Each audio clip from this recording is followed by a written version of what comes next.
Welcome everyone to Vested Interest. This is Shane, and on this video we are going to cover the 5 stocks I'm looking to buy in the month of August. That's right, we're wrapping up another month here. We've only got a few days left in the month of July. So we're going to take a look at forward and to see what I am going to be purchasing in the month of August. But before we get in the video, for those of you who may be stopping by for the first time, on this channel we focus on dividend growth investing. It's not rocket science, in my opinion. The best way to do anything, keep it as simple as possible. So it really boils down to consistently investing, buying dividend growth stocks and growing companies with positive cash flow that covers the dividend, and companies with a high return on their invested capital. I utilize both a dollar cost average approach, consistently investing into the stocks within the portfolio on a weekly basis. I also do large purchases if I have extra funds, if I was to get a bonus or do a side job, something like that. I cover all my investments into the portfolio on this channel. I don't have a paid Patreon account. I don't have any sites to send you to. I'm not charging you to go to my paid Patreon or anything like that to see what I am doing. It is free. Again, we all have enough to pay for. But if you would like to help out the channel, if you could do me a favor, take a moment to hit that thumbs up button down below. Make sure you are subscribed to the channel. Join us on this journey to financial freedom. Join the Vested Interest community. Make sure you hit that notification bell so you're notified whenever we put out any new content. And drop a comment down below. What are you looking to buy in the month of August? Again, wrapping up July. I can't believe we've already gone through over half of the year. But doing all that really does help a small YouTube channel like me. Hit that thumbs up button, hit that subscribe button, hit that notification bell, drop a comment down below. Make sure you watch the video all the way to the end. All of that does help with the YouTube algorithms. And again, really appreciate all of you out there who have taken the time to subscribe and watch the videos. Special thank you to the subscribers out there. Really do appreciate it. The channel continues to grow because of people like you. Over 1,000 subscribers now, and on to 5,000 subscribers we go. And first up on our list, Enterprise Product Partners, ticker EPD. Now, all of these numbers are going to be as of the close of business on Friday. So they closed out the trading week on Friday at $29.94. Looks like they were up about 1.29%. Market cap of $65.02 billion. Revenue of $52.03 billion. Shares outstanding 2.17 billion. Not that I don't really look at that too much. EPS sitting at $2.54 per share. Price to earnings ratio $11.79 with an even lower forward PE of $10.79. Dividend is $2.10 annually, so divide by 4. They are a quarterly payer here, and they do have a very high dividend yield at 7.01%.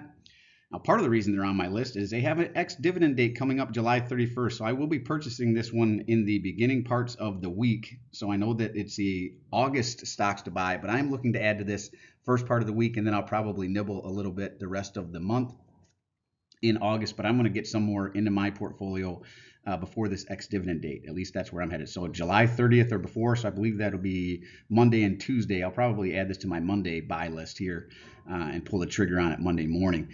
I do have a 52-week range as low as $25.61, as high as $30.05. So they are closer to their 52-week high than their 52-week low. But this is one, whenever we get down to my position, you'll see my cost basis is pretty low. So I'm willing to bring my cost basis up a little bit, and this will be the only one on the list that is not below my cost basis. They do have a high beta. It's just slightly more volatile than the overall market. Analysts call it a strong buy. They have a price target of $32.92, which is a little higher than where it currently sits, with a 9.95% potential upside. Earnings date coming up next week as well, July 30th. So there may be some volatility around this one on Monday or Tuesday. I'm actually hoping that it drops down a little bit closer to the 52-week low so that I can get this one a little cheaper. But I'm going to try to beat that ex-dividend date nonetheless. Now, we're going to look at dividend yield theory to see if this one is potentially undervalued. To do that, you look at their 5-year dividend yield average is 7.85%. Forward annual dividend yield 7.01%. Over here 7.01, same number. And since it is lower, unfortunately, according to the dividend yield theory, this one is potentially overvalued. And again, the only reason I'm looking to add to this one, I want to juice up my energy sector. 2, their ex-dividend date is coming up this week. And 3, it's because my cost basis is so low. But we'll see that here in a little bit. Payout ratio, now I like 75% or less. They're at 78.63, but this is a limited partnership. So companies like this typically pay out, companies like this, companies like REITs, business development companies, those type of companies typically pay out higher payout ratios than regular dividend stocks do. Qualified dividend stocks would. This would be a non-qualified dividend stock, and this would be looked at as actual income. So whatever your tax bracket is for your regular income, that's what you would be taxed on the proceeds from a limited partnership, a BDC, business development company, as well as a REIT, real estate trust. So I don't really concern myself as much with a higher payout ratio at 78%. I actually expect it to be in the 80, if not 90% range for companies like that. Actually, as we said, ex-dividend date's coming up on the 31st of July, and they will pay out August 14th. Now, return on equity, I like 10% or better for both these metrics. Return on equity for this one sitting at 20.4% for Enterprise Product Partners, and return on invested capital 11.37. Very good numbers overall. All their EPS growth is a little lower than I like it. I like 5% or better forecasted over the next 5 years. They're at 3.34, but I'm willing to go a little bit lower on a company like this if the other metrics meet what I'm looking for, plus this right here, the very high dividend yield. That's what I'm looking for on this company, right? Now we're going to jump down to free cash flow. As a dividend growth investor, I want growing free cash flow over time, because typically if a company has growing free cash flow, that means they're going to pay me a growing dividend. This company's dividend is growing, though I don't have those metrics listed here. You should look at that, though. You definitely want growing dividends over time. Now, 2020, they had $2.6 billion in free cash flow. 2021, 6.2, big jump up there. 2022, a little bit of a cool off there. And then 2023 cooled off a little bit more to 4.3. Now, we know that there was some big fluctuations here in 2021 and 2022. So really 2021 to 2023 is more in line with the growth I'm expecting to see with this company. So I do like the dividend growth overall from 2020, though it's not consistently growing, because this type of company is cyclical and they are going to track the oil market. So as the oil market goes up and down, they will have a little bit of volatility around that. Not as much as companies that actually drill and produce the oil, because Enterprise Product Partners is shipping the oil or electric. They also do some renewable energy stuff as well. And it's not just oil, but they have some gas, oil and gas as well. So, but the fluctuations with oil and gas prices will impact this company, just not as much as something like an Exxon or a Chevron. Now, repurchase of capital shares, you can see here they're consistently buying back shares as well. 186 million in 2020, 2021 214 million, 2022 250 million, 2023 188 million. I like to see companies repurchasing their own shares, because that means even if I don't add to this position, as they pull shares out of the market, that means I'm more of a shareholder. I own more of the company as they repurchase those shares.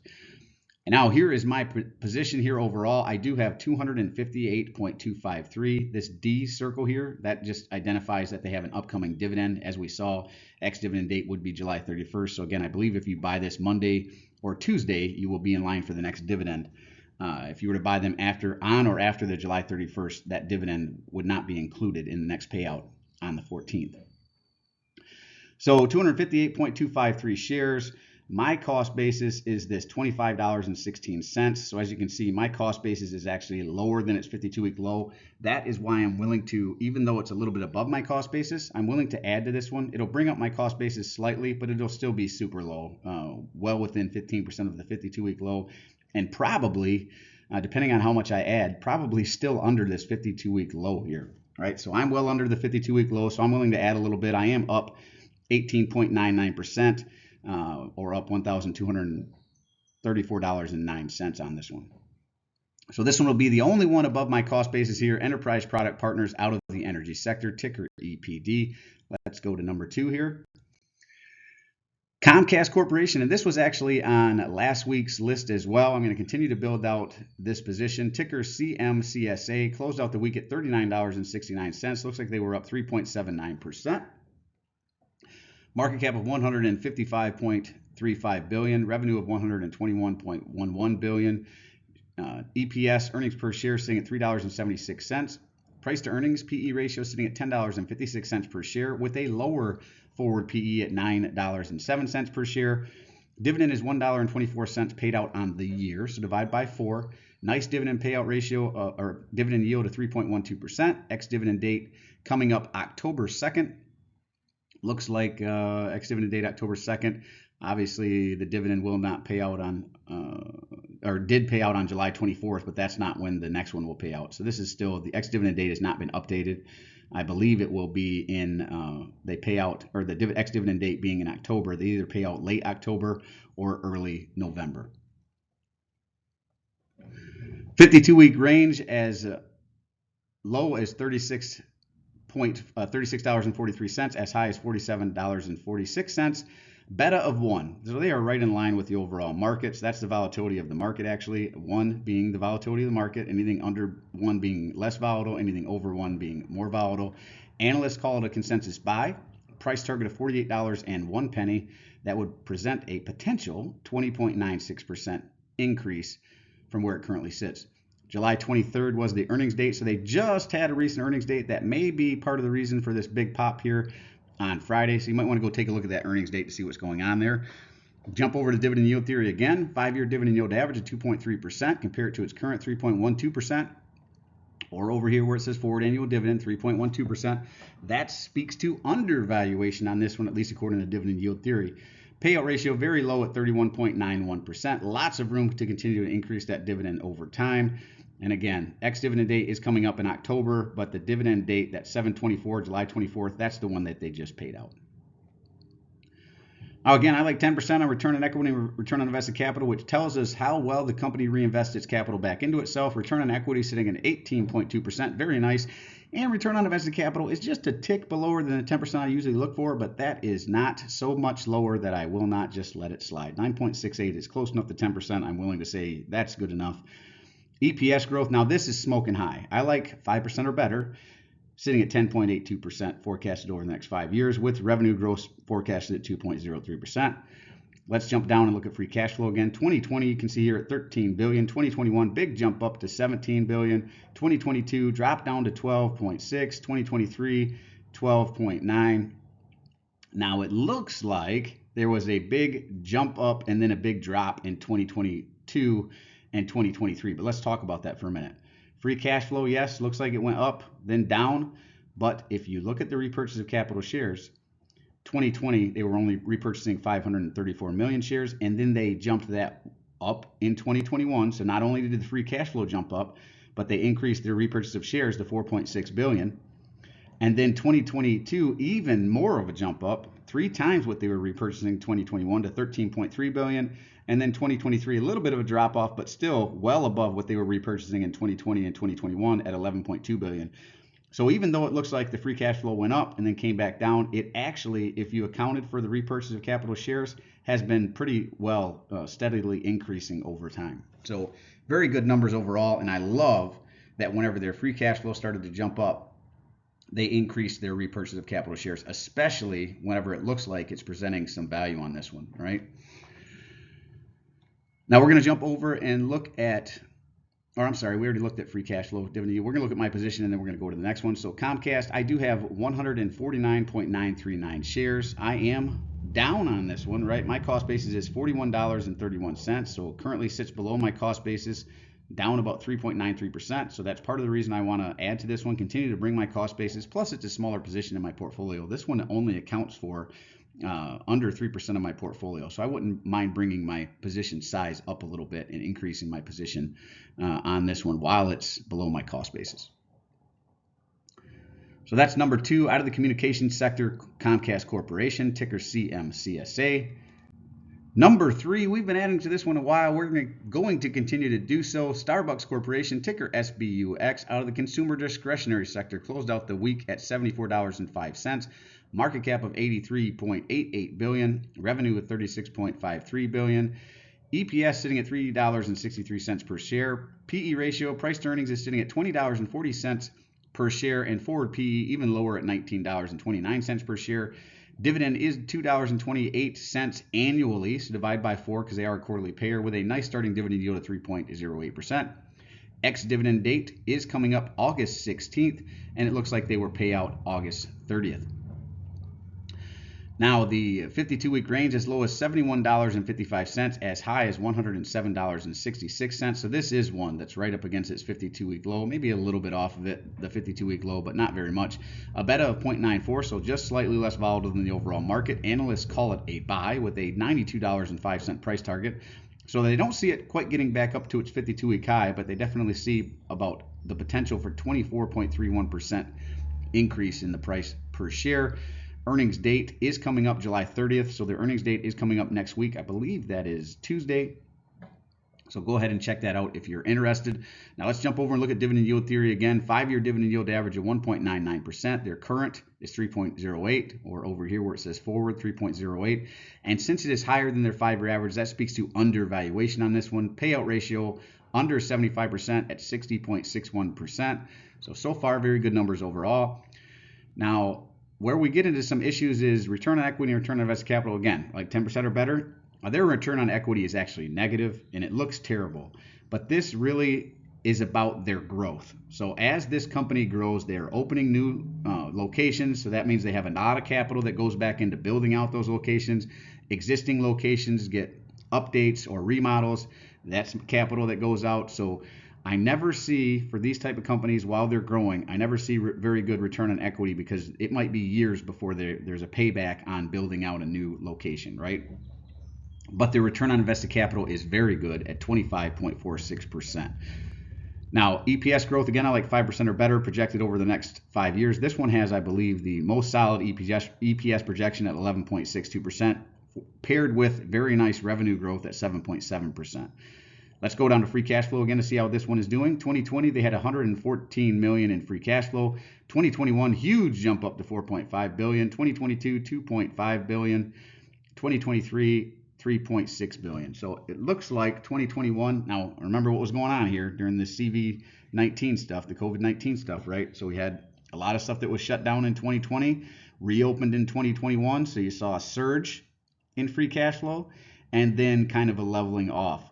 Even though it looks like it might have leveled off a little bit or even dropped, look at the repurchase of shares.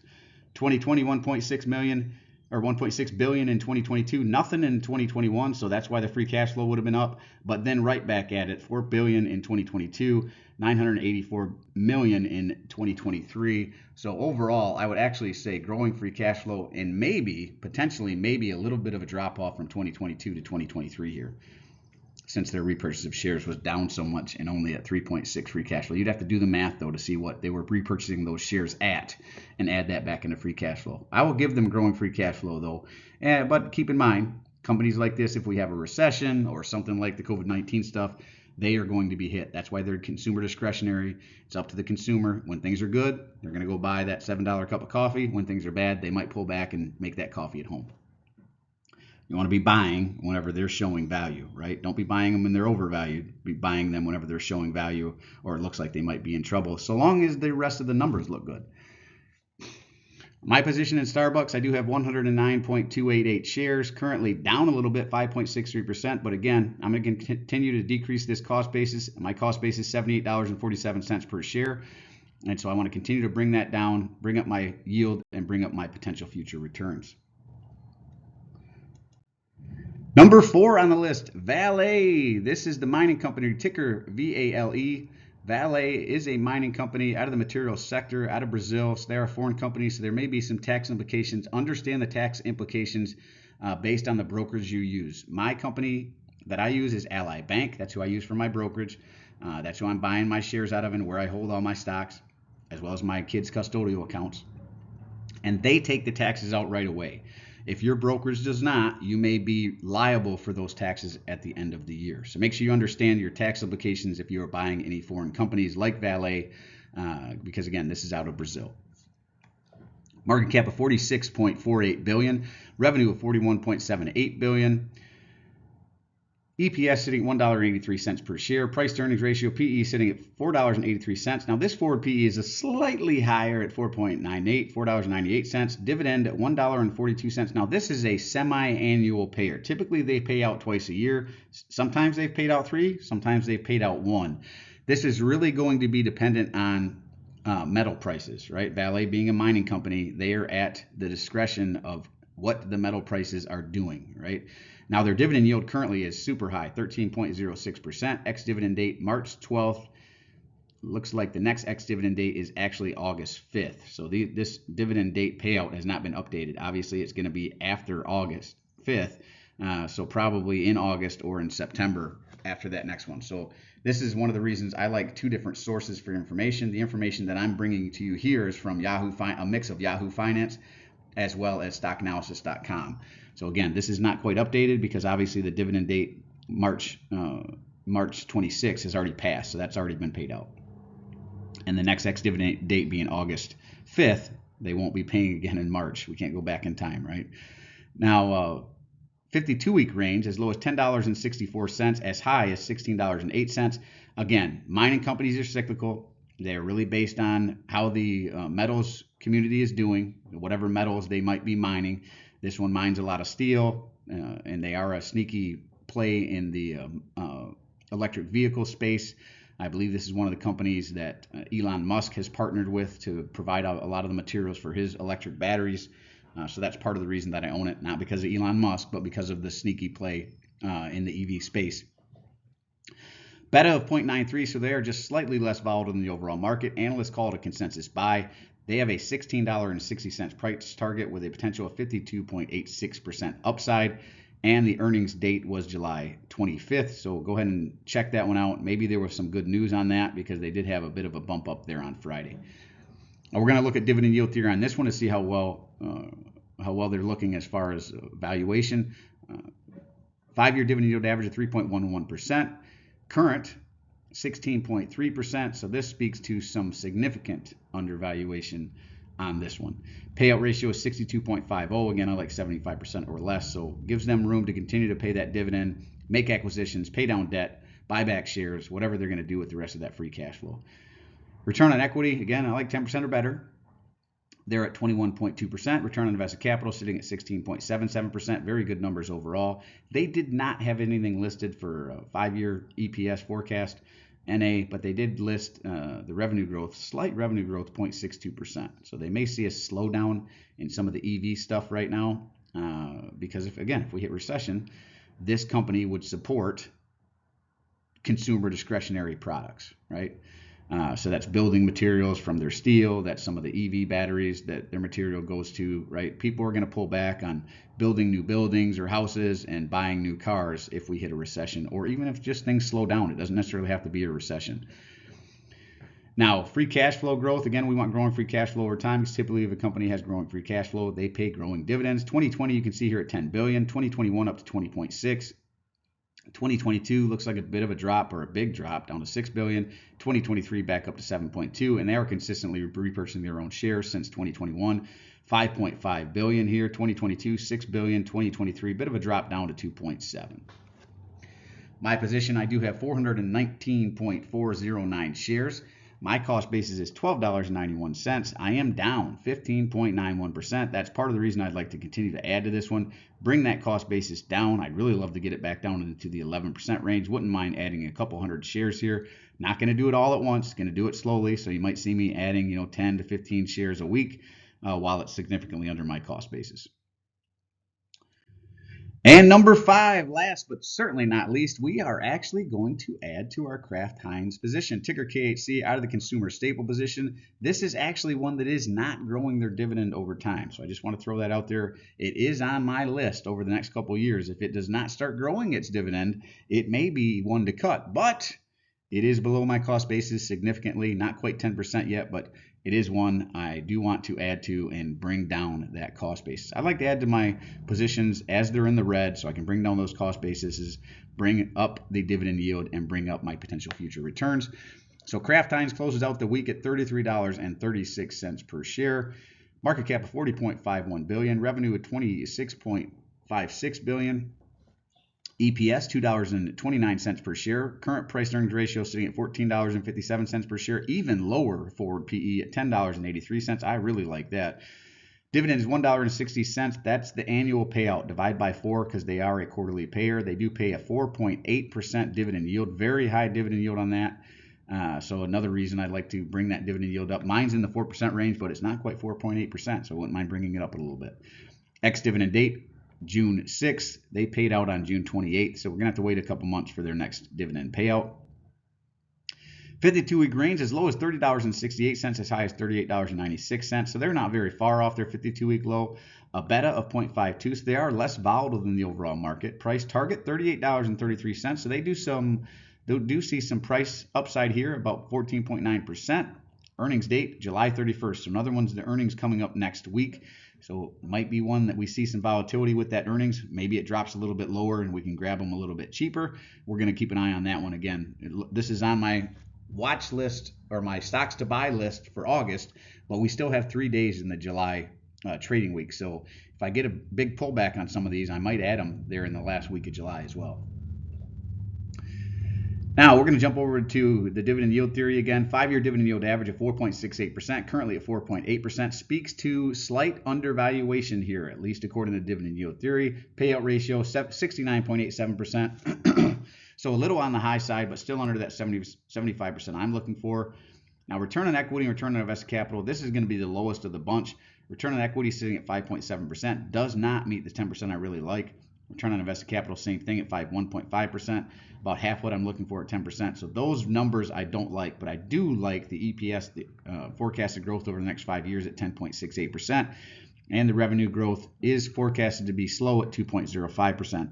2020 you saw $4.3 billion in free cash flow. 2021 up to 4.4. 2022 looks like it dropped down to 1.5. 2023 back up to 2.9.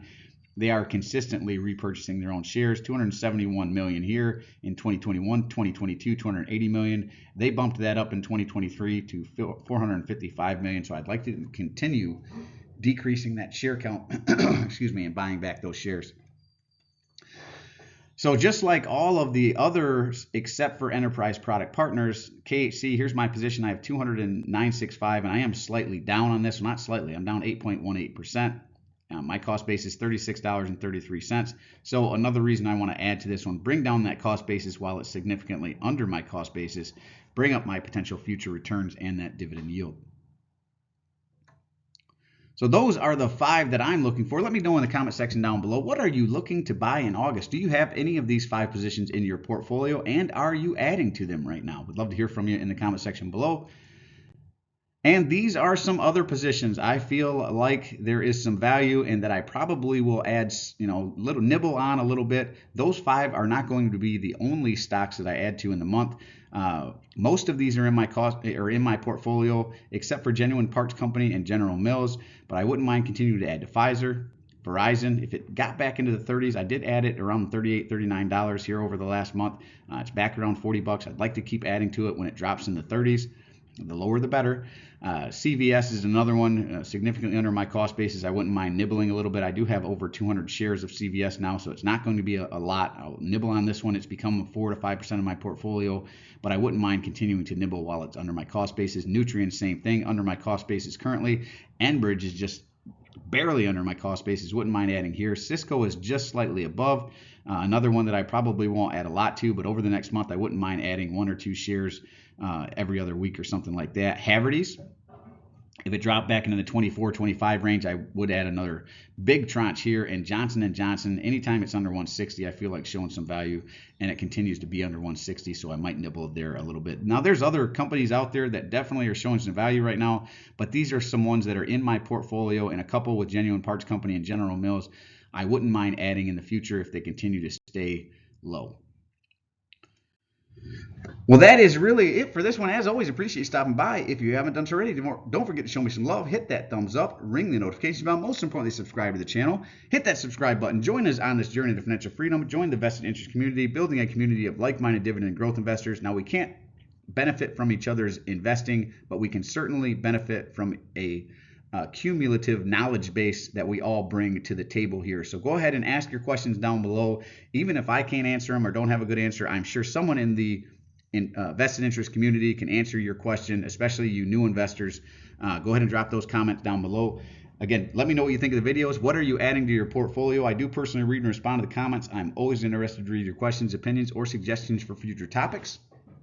I do a stock pick of the day series Monday through Thursday. So if you have a company you'd like me to cover, like any of the 5 that I listed here in a stock pick of the day series video, go ahead and drop them in the comment section down below as well, and I'll work them into the rotation. And this is Shane signing off, wishing peace and prosperity to you and yours. And remember, financial security comes to those who take a vested interest. Hey, thanks for tuning in. Hope you have a great weekend, and we'll see you in the next one. I'm not a financial advisor. Nothing in this presentation should be considered financial advice. I am only sharing my opinion and investing in for educational and entertainment purposes. Investing involves risk, so you can lose money and should never invest any amount you are not comfortable losing. Always do your own research. Invest based on your situation, circumstances, and select criteria, or seek the advice and counsel of a certified financial advisor.